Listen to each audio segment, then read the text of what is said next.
তাইলে এরপর দেখো কি আছে, এরপরে হচ্ছে আমরা এইচটিএমএল ট্যাগ কি এটা শেষ করে ফেলছি, এইচটিএমএল আবিষ্কার এটাও শেষ করে ফেলছি, এইচটিএমএল ট্যাগের এলিমেন্ট এটাও শেষ করে ফেলছি, এইচটিএমএল ট্যাগের প্রকারভেদটাও শেষ করে ফেলছি। তাহলে আমাদের দুইটা টপিক বাকি আছে, একটা হচ্ছে এইচটিএমএল অ্যাট্রিবিউট এবং এইচটিএমএল এর সুবিধা এবং অসুবিধা।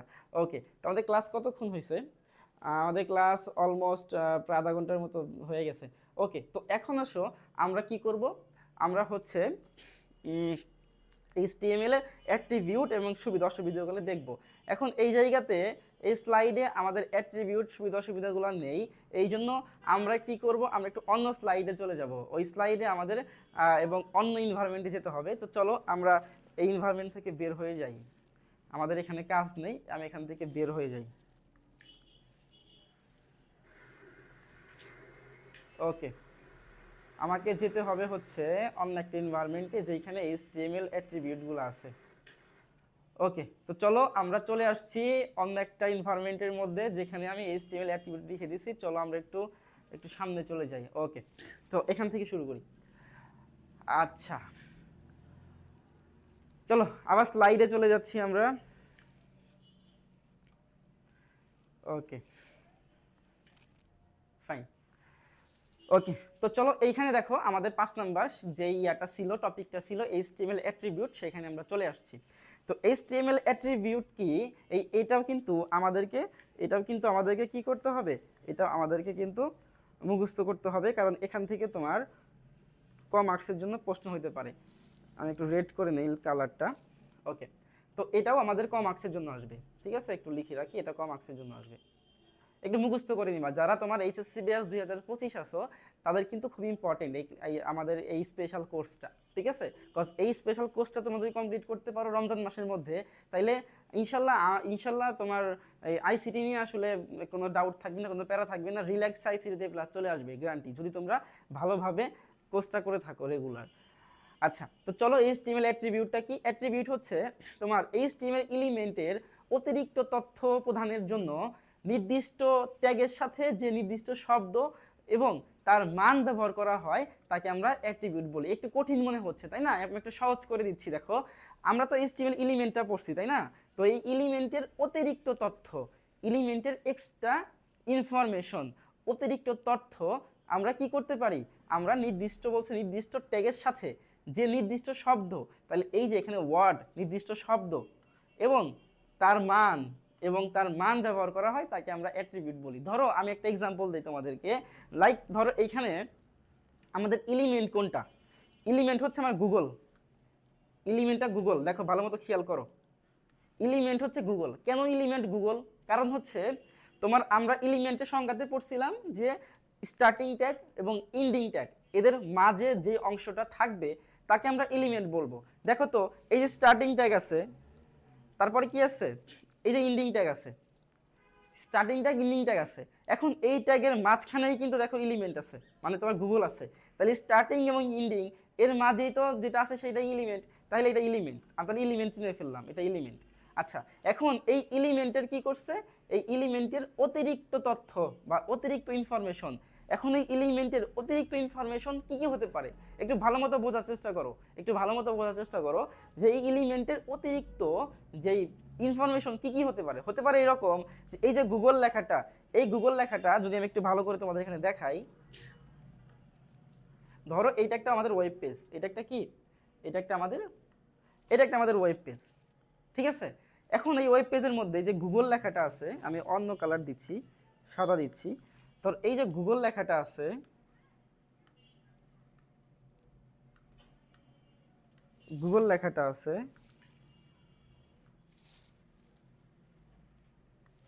এই গুগল লেখাটা দেখো তো কোথায় কোথায় হইতে পারে, এই গুগল লেখাটা তো ডানেও হইতে পারে, এটা তো বামেও হইতে পারে, এটা তো মাঝখানেও হইতে পারে, তাই না।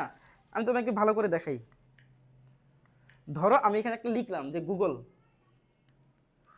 তো গুগল GOO তারপরে GLE গুগল, ঠিক আছে, আমি গুগল লিখলাম এখানে। এখন এই গুগল লেখাটা দেখো তো, এই লেখাটা তো এই জায়গাতেও হইতে পারতো, তাই না।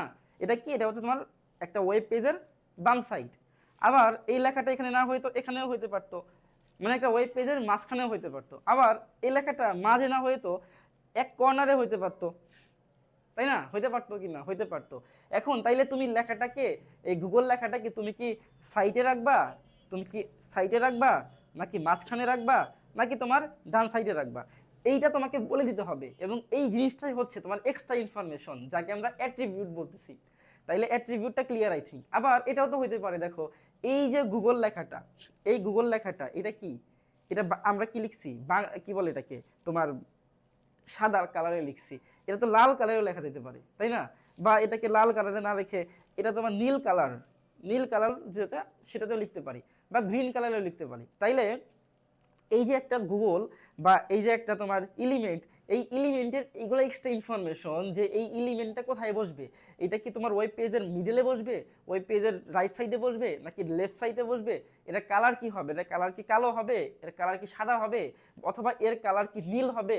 তো এই জিনিসগুলো হচ্ছে তোমার একটা অ্যাট্রিবিউটের এক্সট্রা ইনফরমেশন। তো এই এক্সট্রা ইনফরমেশন তোমার দেওয়ার জন্য যেই জিনিসগুলোকে বা যেই ট্যাগগুলোকে আমরা ব্যবহার করি, ওগুলাকে আমরা কি বলতেছি, ওগুলাকে আমরা বলতেছি হচ্ছে এগুলো অ্যাট্রিবিউট। ঠিক আছে, আই থিঙ্ক জিনিসটা তোমার কাছে ক্লিয়ার। যদি ক্লিয়ার হয় একটু বলো যে হ্যাঁ এটা ক্লিয়ার স্যার। আচ্ছা, এখন দেখো আমরা এখানে এক্সাম্পল দিলে তোমাদের আরো ক্লিয়ার হওয়া জিনিসটা। এক্সাম্পল কি?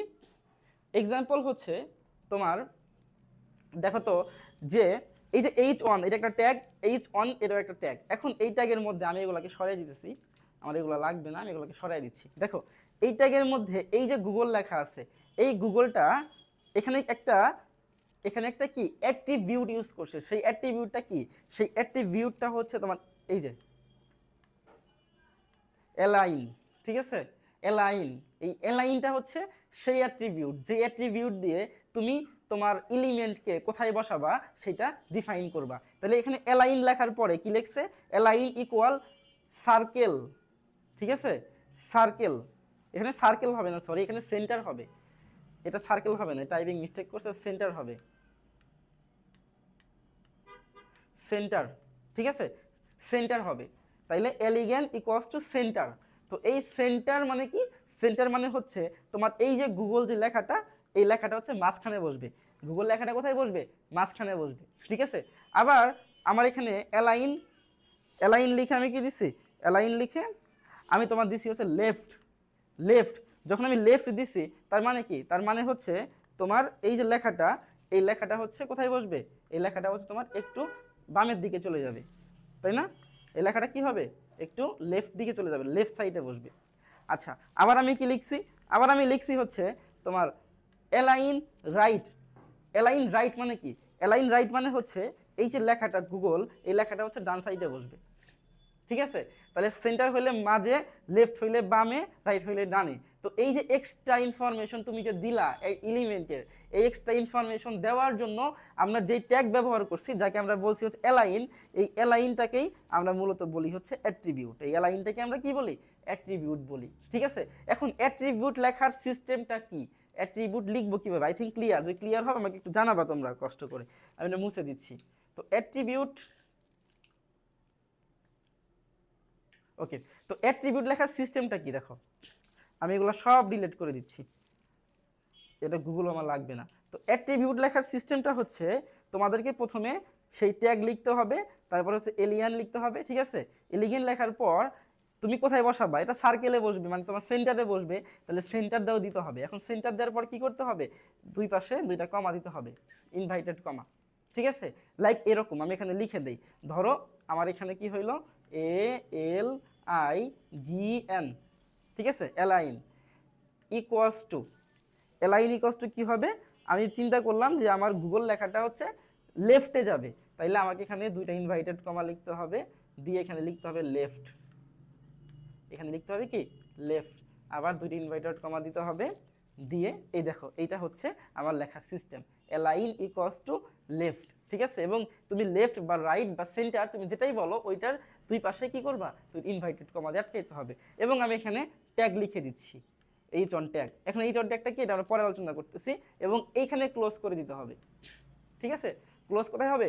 এখানে ক্লোজ করে দিতে হবে। তো টোটালটা মিলেই হচ্ছে একটি স্টার্টিং ট্যাগ।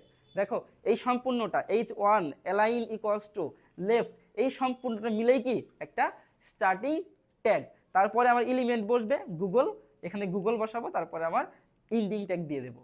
ঠিক আছে, তো এই হইলো তোমার অ্যাট্রিবিউটের ব্যাপার।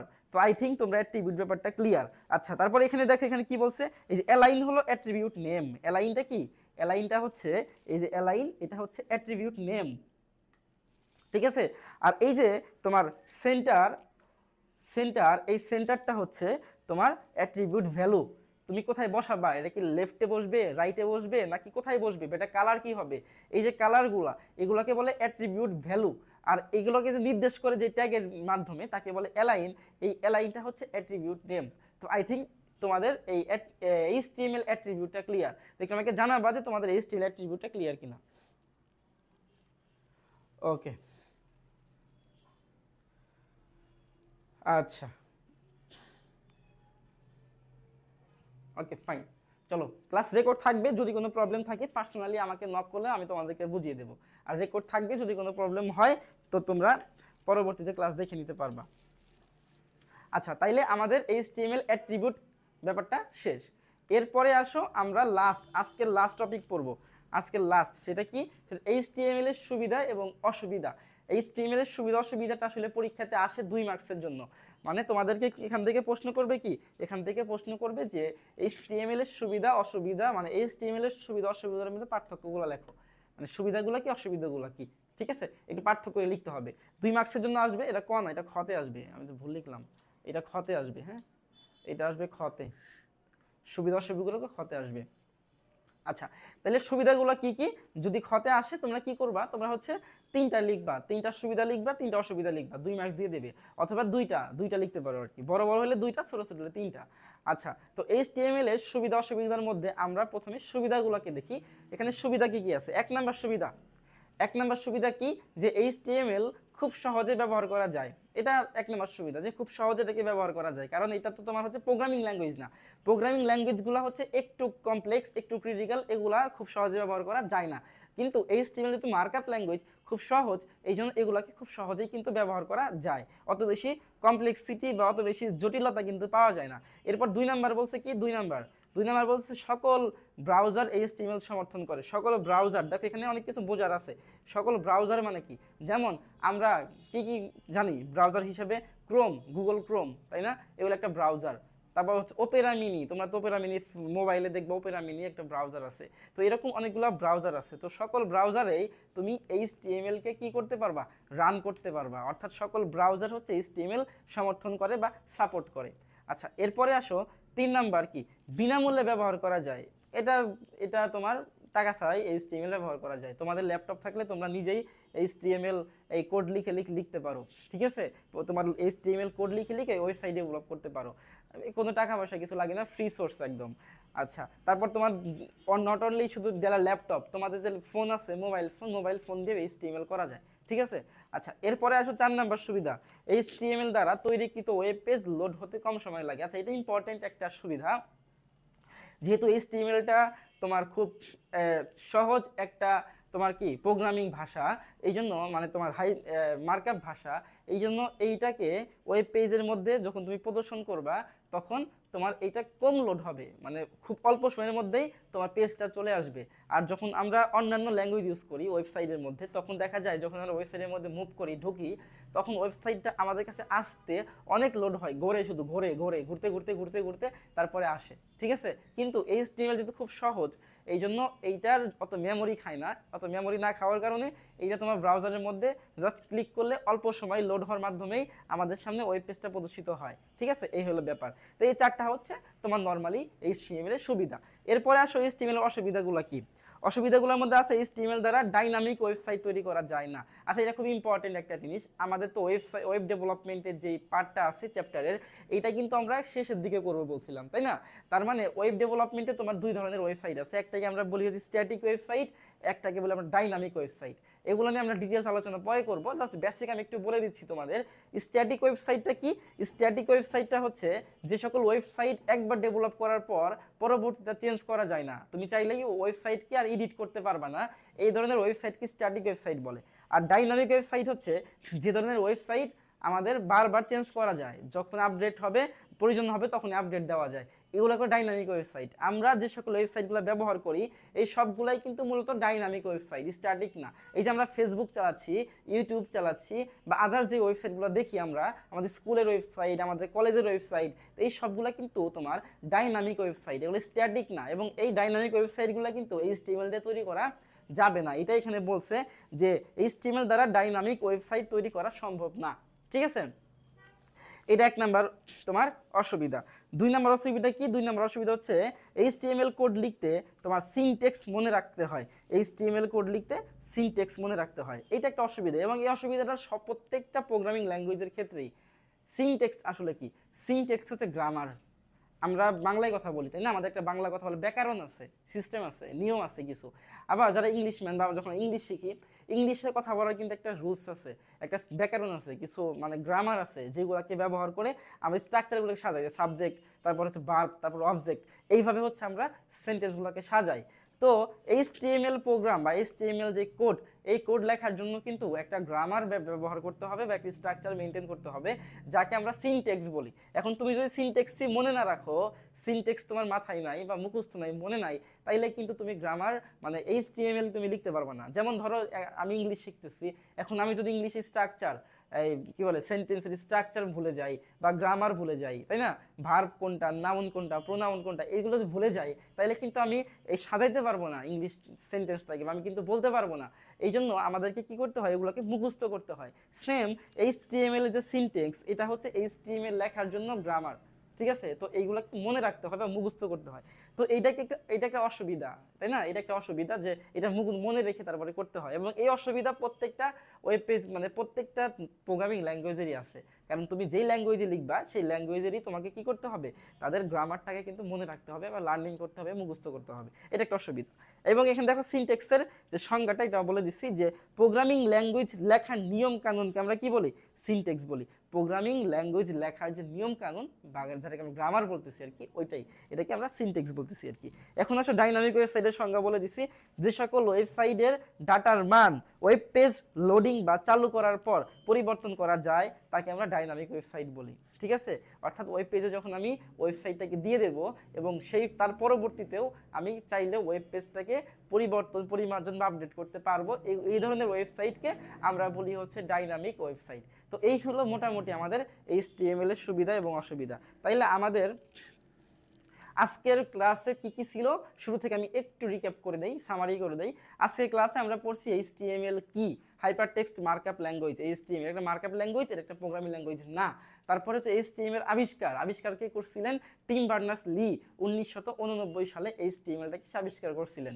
এরপরে কি পড়ছিলাম আমরা, HTML এর ট্যাগ, তারপরে হচ্ছে HTML এর এলিমেন্ট। ট্যাগ কি? ট্যাগ হচ্ছে ওয়েব পেজের ডিজাইন করার জন্য বা ওয়েব পেজের মধ্যে ইমেজ, ছবি, অডিও, ভিডিও, টেক্সট এইগুলাকে সংযুক্ত করার জন্য HTML এ আমরা যেই কিওয়ার্ডগুলোকে ইউজ করি সেগুলোকে আমাদের ট্যাগ বলা হয়েছে, তাই না। এবং এই ট্যাগ দুই ধরনের ছিল, একটাকে আমরা বলছিলাম হচ্ছে কন্টেইনার ট্যাগ, একটাকে বলছিলাম আমরা এমটি ট্যাগ। তো কন্টেইনার ট্যাগ কি? কন্টেইনার ট্যাগ ছিল হচ্ছে যেই ট্যাগের স্টার্টিং আছে এবং এন্ডিং আছে, মানে স্টার্টিং ট্যাগ আছে আর হচ্ছে এন্ডিং ট্যাগ আছে, তাদেরকে আমরা বলছিলাম হচ্ছে কন্টেইনার ট্যাগ। আর যে সকল ট্যাগের স্টার্টিং আছে কিন্তু এন্ডিং ট্যাগ নাই, এদেরকে আমরা বলছিলাম কি, ক্লোজিং ট্যাগ। ঠিক আছে, আর কি, আর হচ্ছে আমরা এলিমেন্ট পড়ছিলাম। এলিমেন্টগুলো কি কি ছিল? এলিমেন্ট ছিল হচ্ছে তোমার HTML এর এলিমেন্ট হচ্ছে স্টার্টিং ট্যাগ এবং এন্ডিং ট্যাগের মাঝে যেই জিনিসটা থাকে তাকে আমরা বলছিলাম HTML এর এলিমেন্ট। তারপরে আমরা পড়ছিলাম হচ্ছে HTML অ্যাট্রিবিউট। অ্যাট্রিবিউট কি? এলিমেন্টের এক্সট্রা ইনফরমেশন যেগুলো ছিল সেইগুলাই হচ্ছে অ্যাট্রিবিউট। তারপরে হচ্ছে লাস্টে আমরা দেখলাম HTML এর সুবিধা এবং অসুবিধা। তো আজকের ক্লাসের এই সামারি আজকে আমরা এই পর্যন্ত শেষ করলাম। আগামী ক্লাসে আমরা HTML স্ট্রাকচার এবং পরবর্তীতে HTML এর ট্যাগের যে ব্যবহারগুলো ছিল সেইগুলো নিয়ে আমরা ডিসকাশন করব। তো ক্লাস তো আজকে এই পর্যন্তই, আর নেক্সট ক্লাস তো আগামীকালকে হবে না, পরের দিন ইনশাল্লাহ হবে। তো এই পর্যন্ত সবাই ভালো থাকবে। আসসালামু আলাইকুম।